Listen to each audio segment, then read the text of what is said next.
ರಾಜ್ಯದಲ್ಲಿ ಈ ವರ್ಷ ಚುನಾವಣಾ ವರ್ಷ. ಇನ್ನೊಂದು 8-10 ತಿಂಗಳು ಮಾತ್ರ ಚುನಾವಣೆಗೆ ಬಾಕಿ ಇದೆ. ರಾಜಕೀಯ ಪಕ್ಷಗಳೆಲ್ಲವೂ ಕೂಡ ಮೈ ಕೊಡವಿ ಎದ್ದು ನಿಂತುಬಿಟ್ಟಿದೆ. ಕಾಂಗ್ರೆಸ್ನಿಂದ ಸಿದ್ದರಾಮೋತ್ಸವ ಆಯಿತು. ಇವತ್ತು ಬಿಜೆಪಿಯಿಂದ ಜನಸ್ಪಂದನ ಕಾರ್ಯಕ್ರಮ ಕೂಡ ಆಯೋಜನೆಯಾಗಿತ್ತು. ಏನು ಘಟಾನುಘಟಿ ನಾಯಕರು ಎರಡೂ ಕಾರ್ಯಕ್ರಮದಲ್ಲಿ ಮಾತನಾಡಿದ್ದೇನು ವಿರಾವೇಶದ ಮಾತುಗಳು. ಎಲ್ಲರೂ ಕೂಡ ಕಾಂಗ್ರೆಸ್ನವರು ಬಿಜೆಪಿ ಮೇಲೆ, ಬಿಜೆಪಿಯವರು ಕಾಂಗ್ರೆಸ್ ಮೇಲೆ ಮುಗಿ ಬೀಳ್ತಾ ಇದ್ದಾರೆ. ಅವರ ಭ್ರಷ್ಟಾಚಾರವನ್ನು ಇವರು, ಇವರ ಭ್ರಷ್ಟಾಚಾರವನ್ನು ಅವರು ಎತ್ತಿ ಆಡ್ತಾ ಇದ್ದಾರೆ. ನಿಮ್ಮ ಸರ್ಕಾರದಲ್ಲಿ ಹೀಗಾಯಿತು, ನಿಮ್ಮ ಸರ್ಕಾರದಲ್ಲಿ ಹೀಗಾಯಿತು. ಅಭಿವೃದ್ಧಿ ವಿಚಾರದಲ್ಲಿ ಯಾರೂ ಮಾತಾಡ್ತಾ ಇಲ್ಲ. ಆದರೆ ಒಂದು ಎಲೆಕ್ಷನ್ ಸ್ಟ್ರಾಟಜಿಯನ್ನ, ಒಂದು ಪೊಲಿಟಿಕಲ್ ಸ್ಟ್ರಾಟಜಿಯನ್ನ ಈಗಾಗಲೇ ಫಿಕ್ಸ್ ಮಾಡ್ಕೋತಾ ಇವೆ ಎರಡೂ ಪಕ್ಷಗಳು. ಅಂದ್ರೆ ನಮ್ಮ ಮುಂದಿನ ಹೋರಾಟ ಹೇಗಿರುತ್ತೆ, ಕಾಂಗ್ರೆಸ್ ವಿರುದ್ಧ ಬಿಜೆಪಿ, ಬಿಜೆಪಿಯ ವಿರುದ್ಧ ಕಾಂಗ್ರೆಸ್, ಯಾವ ರೀತಿ ಹೋರಾಟವನ್ನ ಮಾಡುತ್ತವೆ ಅಂತಕ್ಕಂಥದ್ದು.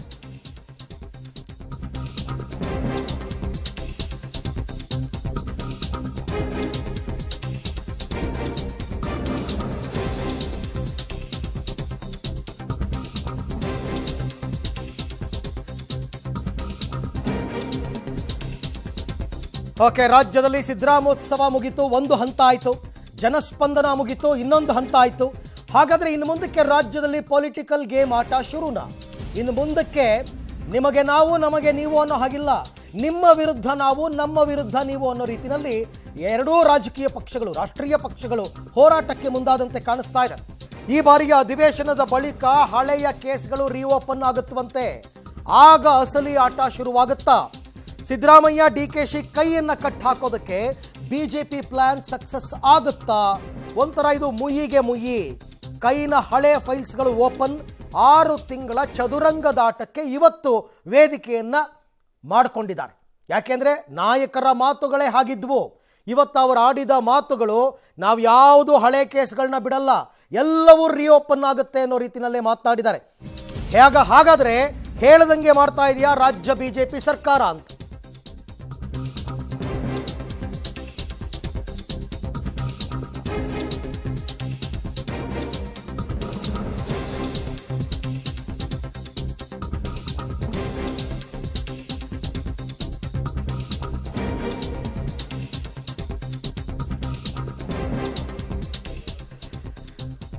ಹಾಗಾದ್ರೆ ಹೇಳ್ದಂಗೆ ಮಾಡ್ತಾ ಇದೆಯಾ ರಾಜ್ಯ ಬಿಜೆಪಿ ಸರ್ಕಾರ ಅಂತಕ್ಕಂಥ ಪ್ರಶ್ನೆ ಈಗಾಗಲೇ ಓಪನ್ ಆಯಿತು. ಸಿದ್ದು ಕಾಲದ ಸ್ಕೂಲ್ ಕೇಸ್ ಇವತ್ತು ಮಾತಾಡಿದ್ದಾರೆ ಮುಖ್ಯಮಂತ್ರಿಗಳು.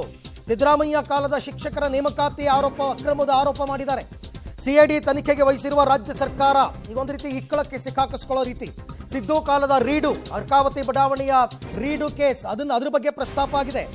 ರಾಜ್ಯ ಬಿಜೆಪಿ ಸರ್ಕಾರಕ್ಕೆ ಬಿಜೆಪಿ ಹೈಕಮಾಂಡ್ ಹಾಗಾದ್ರೆ ಕೊಟ್ಟಿರುವಂತಹ ಸಂದೇಶವಾದರೂ ಏನು? ಸಿದ್ದರಾಮಯ್ಯ ಆಡಳಿತದ ಅವಧಿ 5 ವರ್ಷಗಳ ಕಾಲದ ಅವಧಿ, ಅಲ್ಲಿ ನಡೆದಿರ್ತಕ್ಕಂಥ ಎಲ್ಲ ಅಕ್ರಮಗಳ ಕೇಸನ್ನ ಮರು ತನಿಖೆಗೆ ಒಳಪಡಿಸಿ ಎಲ್ಲ ಕೇಸ್ಗಳನ್ನ ರಿಓಪನ್ ಮಾಡಿ ಅಂತ ಹೇಳಿದೆಯಾ? ನನ್ನ ಪ್ರಶ್ನೆ ಇರ್ತಕ್ಕಂಥದ್ದು ಬಹಳ ಸುಲಭ.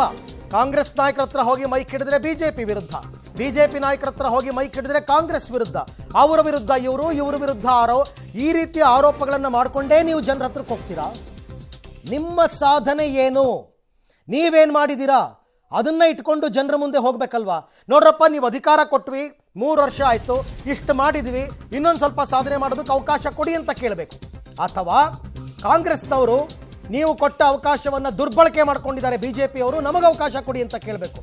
ಅದನ್ನ ಬಿಟ್ಟು ಅವ್ರ ಮೇಲೆ ಇವರು, ಇವ್ರ ಮೇಲೆ ಅವರು. ನೋಡಿ, ಒಂದೊಂದಲ್ಲ, ಸೋಲಾರ್ ಪ್ಲಾಂಟ್ ಭ್ರಷ್ಟಾಚಾರ, ಅಕ್ರಮ ಮರಳು ದಂಧೆ, ಹಲವಾರು ವಿಚಾರಗಳ ಬಗ್ಗೆ ಪ್ರಸ್ತಾಪ ಮಾಡಿದ್ದಾರೆ ಇವತ್ತು. ಹಲವಾರು ವಿಚಾರಗಳು. ಸಿದ್ದರಾಮಯ್ಯ ಕಾಲದ ಹಗರಣಗಳನ್ನ ಬಯಲಿಗೆ ತರ್ತೀವಿ. ಹೈಕಮಾಂಡ್ನ ಸಂದೇಶ, ಸಿಎಂ ಬೊಮ್ಮಾಯಿ ಶಪಥ. ನಿಮಗೆ ತಾಕತ್ತಿದ್ರೆ, ನಿಮಗೆ ದಮ್ ಇದ್ರೆ ತಡೀರಿ ಅಂತ ಸವಾಲ್ ಬೇರೆ ಹಾಕಿದ್ದಾರೆ ಮುಖ್ಯಮಂತ್ರಿಗಳು ಇವತ್ತು. ಕಾಂಗ್ರೆಸ್ ಹಗರಣಗಳನ್ನ ಬಯಲಿಗೆ ತರ್ತೀವಿ, ಅದನ್ನ ಇಟ್ಕೊಂಡು ಜನರ ಮುಂದಕ್ಕೆ ಹೋಗ್ತೀವಿ. ರೀಡು ಅಕ್ರಮ, ಲ್ಯಾಪ್ಟಾಪ್ ಹಗರಣ, ಹಾಸಿಗೆ ದಿಂಬು ಹಗರಣ, ಸೋಲಾರ್ ಪ್ಲಾಂಟ್ ಅವ್ಯವಹಾರ, ಬೇಕಾದಷ್ಟು ವಿಚಾರಗಳ ಬಗ್ಗೆ ಮಾತನಾಡಿ. ಹಾಗಾದ್ರೆ ಮುಖ್ಯಮಂತ್ರಿಗಳು ಇವತ್ತು ಏನೆಲ್ಲ ಮಾತಾಡಿದ್ರು ಇವತ್ತಿನ ಜನಸ್ಪಂದನ ಕಾರ್ಯಕ್ರಮದಲ್ಲಿ, ಪ್ರಮುಖವಾಗಿ ಕಾಂಗ್ರೆಸ್ ವಿರುದ್ಧ ಏನೆಲ್ಲ ಆರೋಪಗಳನ್ನ ಮಾಡಿದ್ದಾರೆ ನೋಡ್ಬೋಣ. ಭಾಗ್ಯದಲ್ಲಿ ಅವ್ಯವಹಾರ ಆಯ್ತು. ಆ ಸಂದರ್ಭದಲ್ಲಿ ಅನುರಾಗ್ ತಿವಾರಿ ಅನ್ನೋರು ಪೊಲೀಸ್ ಆಫೀಸರ್ ತನಿಖೆ ಮಾಡ್ತಾ ಇದ್ರು. ಅನುರಾಗ್ ತಿವಾರಿ ತನಿಖೆ ಮಾಡ್ತಾ ಇದ್ರು. ಅವರು ಸಾವು ಸಂಶೋಧಕವಾಗಿ ಯುಪಿಯಲ್ಲಿ ಆಯ್ತು. ಯುಪಿಯ ಗೆಸ್ಟ್ ಹೌಸ್ ಅಲ್ಲಿ ಅವ್ರ ಸಾವು ಆಯ್ತು. ಯಾವ ಅಧಿಕಾರಿ ಅನ್ನ ಭಾಗ್ಯದ ಅವ್ಯವಹಾರವನ್ನ ತನಿಖೆ ಮಾಡ್ತಾ ಇದ್ರು, ಅವರ ಸಾವಾಯ್ತು. ಇದು ನಿಮ್ಮ ಸ್ವಚ್ಛ ಆಡಳಿತದಿಂದ ಇರುವಂತಹ ಕನ್ನಡಿ. ಉಸುಗಿನಲ್ಲಿ ಮರಳು ದಂಧೆ, ದೊಡ್ಡ ದಂಧೆಯನ್ನ ಮಾಡಿಟ್ಟಿದ್ರಿ ನೀವು. ನಿಮ್ಮ ಸಚಿವ ಸಂಪುಟದ ಸದಸ್ಯರ ಮಗ ಲೋಕಾಯುಕ್ತರಲ್ಲಿ ಕೇಸ್ ಆಯ್ತು, ಮರಳು ಸಾಮಾನ್ಯ ಜನರಿಗೆ ಸಿಗದಂತೆ ಮಾಡಿದಿರಿ. ಅದರಲ್ಲೂ ರೈತರಿಗಾಗಿ ಬೋರ್ವೆಲ್ ತೆಗೆಸಕ್ ಪ್ರಯತ್ನ ಮಾಡಿದ್ವಿ. 36,000 ಬೋರ್ವೆಲ್ ಒಂದೇ ದಿವಸ ಅನುಮತಿ ಕೊಟ್ಟು ಫಲಾನುಭವಿಗಳ ಆಯ್ಕೆನೇ ಇಲ್ಲ. ಫಲಾನುಭವಿಗಳ ಆಯ್ಕೆ ಇಲ್ಲದೆ 36,000 ಬೋರ್ವೆಲ್ ಕೊಡಿಸೋದಕ್ಕೆ ಸ್ಕ್ಯಾಮ್ ಮಾಡಿದ್ರಿ. SC ST ಬೆಡ್ ಶೀಟ್ ಅಲ್ಲಿ ದಿಂಬಲ್ಲಿ ಸ್ಕ್ಯಾಮ್ ಮಾಡಿದ್ರಿ. BDA ಅರ್ಕಾವತಿ ಲೇಔಟ್ ಅಲ್ಲಿ ದೊಡ್ಡ ಹಗರಣವನ್ನ ಮಾಡಿದಿರಿ. ಹೇಳ್ತಾ ಹೋದ್ರೆ ಬಹಳ ದೊಡ್ಡ ಪುರಾಣ ಇದೆ. ನಿಮ್ ಲ್ಯಾಪ್ಟಾಪ್ ಕೊಡೋದ್ರಲ್ಲಿ ಹಗರಣ, ಅದೇ ರೀತಿ ಮೈನರ್ ಇರಿಗೇಷನ್ 40 ಕೋಟಿ ರೂಪಾಯಿ ಕೆಲಸ ಮಾಡದೇನೆ ಬಿಲ್ ತೆಗೆದ್ರಿ. ಪರ್ಸೆಂಟೇಜ್ ಮಾತಾಡ್ತೀರಿ. ನಿಮ್ದು 100% ಸರ್ಕಾರ ಕೆಲಸ ಮಾಡದೆ ಬಿಲ್ ತೆಗೆಯುವಂತ ಖ್ಯಾತಿ ಯಾವ್ದಾದ್ರೂ ಇದ್ರೆ ಅದು ಕಾಂಗ್ರೆಸ್ ಸರ್ಕಾರಕ್ಕೆ ಅಂತ ನಾನು ಈ ಸಂದರ್ಭದಲ್ಲಿ ಹೇಳಕ್ಕೆ ಇಚ್ಛೆ ಪಡ್ತೇನೆ. ಕೇಸ್ ಆಯ್ತು, ಹಲವಾರು ಜನ ಸಸ್ಪೆಂಡ್ ಆದ್ರು. ಅದ್ರಾಗ ನಿಮ್ ಮಂತ್ರಿಗಳು ಇದ್ರು, ನೀವು ಸಚಿವ ಸಂಪುಟದ ಸದಸ್ಯರಿದ್ರು. ಏನ್ ಕ್ರಮ ತೆಗೆದುಕೊಂಡ್ರಿ? ಪೊಲೀಸ್ ರಿಕ್ರೂಟ್ಮೆಂಟ್ ಅಲ್ಲಿ ಸ್ಕ್ಯಾಮ್ ಆಯ್ತು. CID ಇಂಕ್ವೈರಿ ಆದ್ರೆ ಅವನ ಮೇಲೆ FIR ಆಯ್ತು. ಈ ನಾಟಕ ಕೊನೆ ಹಾಡಬೇಕು. 2023 ಮೇಗೆ ಈ ದುಷ್ಟಕೂಟದ ನಾಟಕ ಕೊನೆ ಹಾಡಬೇಕು ಅನ್ನುವಂತಹ ತೀರ್ಮಾನ, ಸಂಕಲ್ಪ ಇಲ್ಲಿಂದ ಮಾಡಿ ನಾವು ಮುಂದೆ ಹೋಗಬೇಕಾಗಿದೆ ಬಂಧುಗಳೇ. ಓಕೆ, ಕೇವಲ ಮುಖ್ಯಮಂತ್ರಿ ಬಸವರಾಜ ಬೊಮ್ಮಾಯಿ ಅವರು ಮಾತ್ರ ಅಲ್ಲ, ಇವತ್ತು ಮಾತನಾಡಿದ ಬಹುತೇಕ ಬಿಜೆಪಿ ನಾಯಕರು ಕಾಂಗ್ರೆಸ್ ವಿರುದ್ಧ ಮುಗಿಬಿದ್ರು. ಅದು CT ರವಿ ಅವರಾಗಿರಬಹುದು, BS ಯಡಿಯೂರಪ್ಪನವರಾಗಿರಬಹುದು, ಕೇಂದ್ರ ಸಚಿವೆ ಸ್ಮೃತಿ ಇರಾನಿ ಅವರಾಗಿರಬಹುದು. ಎಲ್ಲರೂ ಕೂಡ ಕಾಂಗ್ರೆಸ್ ಅನ್ನ ಟೀಕೆ ಮಾಡ್ತಾನೆ ಇವತ್ತಿನ ತಮ್ಮ ಭಾಷಣವನ್ನು ಮುಕ್ತಾಯ ಮಾಡಿದ್ದಾರೆ. ಅಲ್ಲಿಗೆ ಒಂದು ವಿಚಾರ ಸ್ಪಷ್ಟ, ಈ ಬಾರಿಯ ಚುನಾವಣೆಗೆ ಹೈಕಮಾಂಡ್ನ ಸಂದೇಶ ಏನು? ರಾಜ್ಯ ಬಿಜೆಪಿಗೆ ಸಿದ್ದರಾಮಯ್ಯ, DK ಶಿವಕುಮಾರ್ ಕೈ ಕಟ್ಟಾಕೋದಕ್ಕೆ ಬಿಜೆಪಿಯ ಪ್ಲಾನ್. ಹಳೆ ಕೇಸ್ಗಳಿಗೆ ಮರುಜೀವ ನೀಡುವಂತಹ ಪ್ರತಿಜ್ಞೆಯನ್ನ ಮಾಡಿದ್ದಾರೆ. ಯಡಿಯೂರಪ್ಪ, CT ರವಿ ಸೇರಿದಂತೆ ಬಿಜೆಪಿ ನಾಯಕರು ಕೊಟ್ಟಂತಹ ಸುಳಿವು. ಇದೆಲ್ಲ ಶುರುವಾಗಿದ್ದು ಸುನಿಲ್ ಕುಮಾರ್, ಇಂಧನ ಮಂತ್ರಿ ಸುನಿಲ್ ಕುಮಾರ್ ಅವರ ಹೇಳಿಕೆಯಿಂದ. ಯಾವಾಗ ಸವಾಲು ಹಾಕಿದ್ರು DK ಶಿವಕುಮಾರ್, ಆ ಸವಾಲನ್ನು ನಾನು ಸ್ವೀಕರಿಸಿದ್ದೀನಿ, ನೋಡಿ ಮುಂದಿನ ದಿನಗಳಲ್ಲಿ ಏನೇನಾಗುತ್ತೆ ಅಂತ. ಅಲ್ಲಿಂದ ಶುರುವಾಗಿದ್ದು ಹಗರಣಗಳನ್ನು ಒಂದೊಂದಾಗಿ ಬಯಲಿಗೆಳಿತೀವಿ ಅಂತ CT ರವಿ ಹಿಂದೆನೂ ಕೂಡ ಹೇಳಿಕೆ ಕೊಟ್ಟಿದ್ರು. ಇವತ್ತಿನ ಜನಸ್ಪಂದನ ಕಾರ್ಯಕ್ರಮದಲ್ಲಿ ಅದನ್ನ ಮತ್ತೆ ಪುನರುಚ್ಚರಿಸಿದ್ದಾರೆ. ಹಾಗಾದ್ರೆ ಇವತ್ತಿನ ಕಾರ್ಯಕ್ರಮದಲ್ಲಿ ಬಿಜೆಪಿಯ ಬೇರೆ ಬೇರೆ ನಾಯಕರು ಏನ್ ಮಾತಾಡಿದ್ದಾರೆ ಅದನ್ನು ನೋಡ್ಬೋಣ. ಎಲ್ಲಿವರೆಗೆ ನರೇಂದ್ರ ಮೋದಿಜಿಯವರು ಈ ದೇಶದ ಪ್ರಧಾನಿ ಆಗಿರ್ತಾರೆ ಅಲ್ಲಿವರೆಗೆ ಕರ್ನಾಟಕ ರಾಜ್ಯದಲ್ಲಿ ಕಾಂಗ್ರೆಸ್ ಪಕ್ಷ ಅಧಿಕಾರಕ್ಕೆ ಬರಕ್ಕೆ ಬಿಡೋದಿಲ್ಲ ಅನ್ನೋ ಶಬ್ದವನ್ನು ನಾನು ಮಾಡಿದ್ದನ್ನು ನೀವು ಕೇಳಿದ್ದೀರಾ. ನಾನೀಗ ಮತ್ತೊಮ್ಮೆ ಹೇಳ್ತೇನೆ, ಸಿದ್ದರಾಮಯ್ಯನವ್ರಿಗೆ ಕೂಸುಟ್ಟಕ್ಕೆ ಮುಂಚೆ ಕುಲಾವಿ ಹೊಲಿಸ್ಕೊಳ್ಳೋ ರೀತಿನಲ್ಲಿ ನೀವು ಈಗಾಗಲೇ ಮುಖ್ಯಮಂತ್ರಿ ನಾನು ತಾನು ಅಂತೇಳಿ ಮಾತನಾಡ್ತಾ ಇದ್ದೀರಾ. ಯಾವ ಕಾರಣಕ್ಕೂ ಕರ್ನಾಟಕ ರಾಜ್ಯದಲ್ಲಿ ನೀವು ಅಧಿಕಾರಕ್ಕೆ ಬರಕ್ಕೆ ಬಿಡೋದಿಲ್ಲ. ಮುಂದೆ ಬರೋ ದಿವಸಗಳಲ್ಲಿ ಭಾರತೀಯ ಜನತಾ ಪಾರ್ಟಿ 150ಕ್ಕೂ ಹೆಚ್ಚು ಕ್ಷೇತ್ರವನ್ನು ಗೆದ್ದು ಪ್ರಧಾನಿ ನರೇಂದ್ರ ಮೋದಿ ಅವರ ಆಶೀರ್ವಾದ ಈ ರೀತಿಯ ಕೆಲಸವನ್ನು ಮಾಡ್ತೇವೆ ಅನ್ನೋ ಭರವಸೆ ನಾನು ಕೊಡ್ತಾ ಇದ್ದೇನೆ.